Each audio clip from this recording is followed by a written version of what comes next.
Hey YouTube, Kira Qualia here, bringing you all my Cardfight Vanguard Gandeeva deck profile.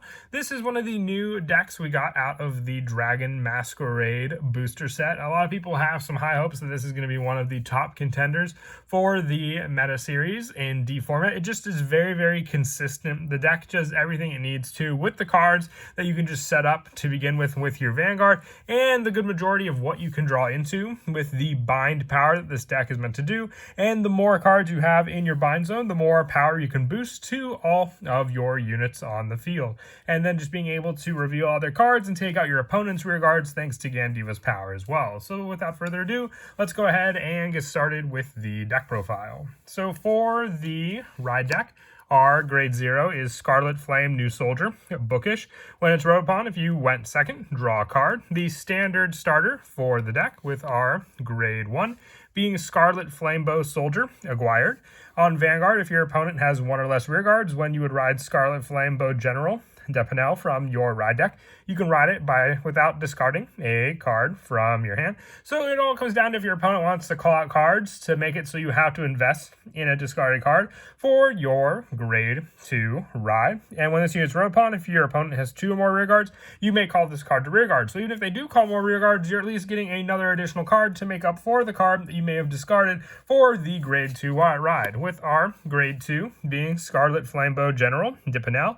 When this unit is rode upon by a unit with Gandeeva and card name, choose one of your Vanguards to end of turn. It gets the cost of its original act ability reduced by 1 counterblast. So very useful because the counterblast is definitely very important for Gandeeva. For the ride deck copy, we are also running 3 additional copies in the main deck for the Persona Ride power. And with this card, when your opponent's rear guard is retired during your turn, choose a card from your drop zone and you may bind it face down. So you have the retire power for some of the other cards in the deck, and then just being able to bind the other cards from your drop zone to set up some of your other plays.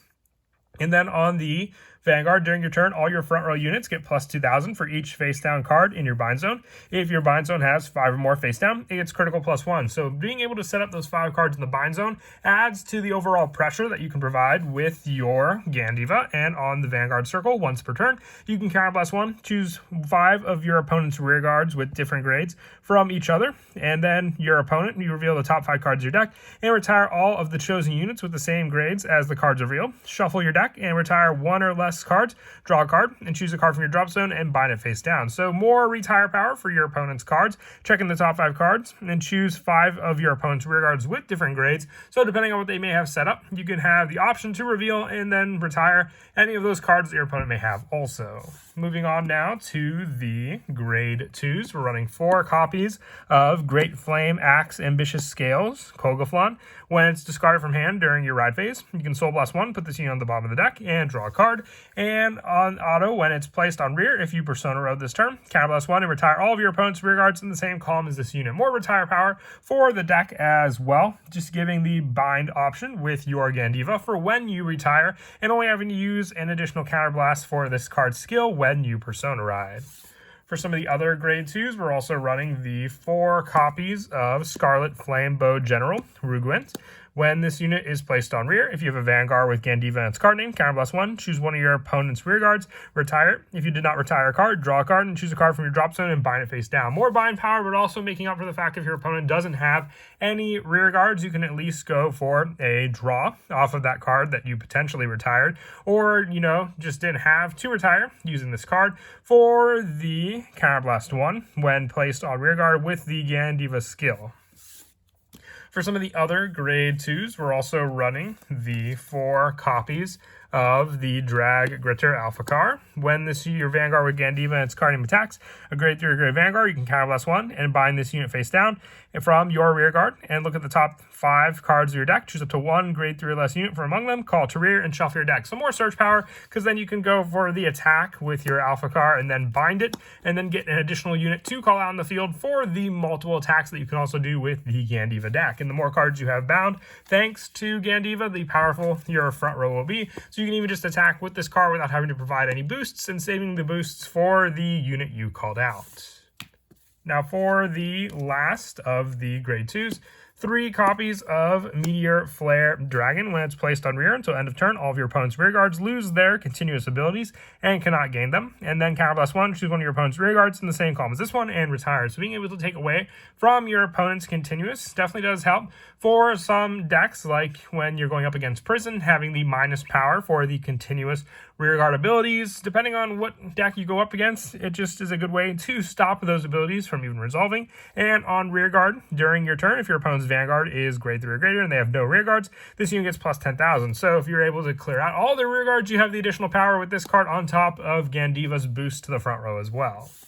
For the grade 1s, 3 copies of Crimson Scale Sword Maestro Bernala. At the end of the battle, this unit boosted. If any player's rear guard was retired this turn, you can bind this unit face down and draw a card. So it's just more draw power while setting up the bind zone for the same amount. If you wanted to run a 4th copy of this card, I have 1 additional copy of Stealth Dragon Fushimachi Madoka as a shield option against your opponent, but it can always be the 4th copy of this card as well in the deck, just that added spot to go back and forth with what you may potentially want to use.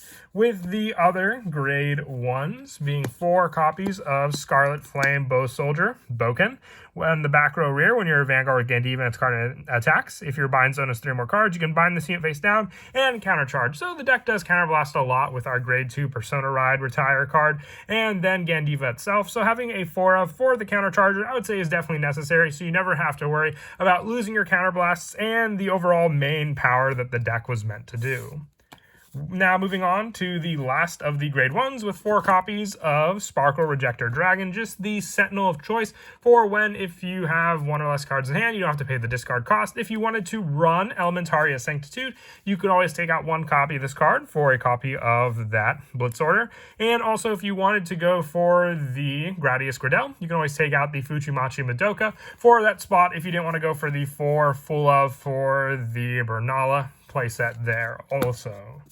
And for the trigger lineup, we're going with the 8 critical, because along with Gandeeva, if you could just have that 1 no pass critical, that could be 3 damage, which will definitely make the pressure on against your opponent. So 4 copies of Burning Flail Dragon and 4 copies of Conduct Spark Dragon, just the added pressure for both to use in the deck. If you have the draw trigger with the additional 5k shield, you can replace the Rushing Dragon Steel Delifo for the additional 5k shield one in this spot here. Once again, that's just if you have them. And then for the heal trigger, the 4 copies of Blaze Maiden Iona, just as the heal of choice. If you wanted to add in any of the ability heals, you can just replace 1 of copies for any of those that you want to add to the deck. Also, with our over trigger being Dragveda for the restand power on top of Gandeeva's own critical, just being able to restand it again with added power and the critical pressure again thanks to this over trigger.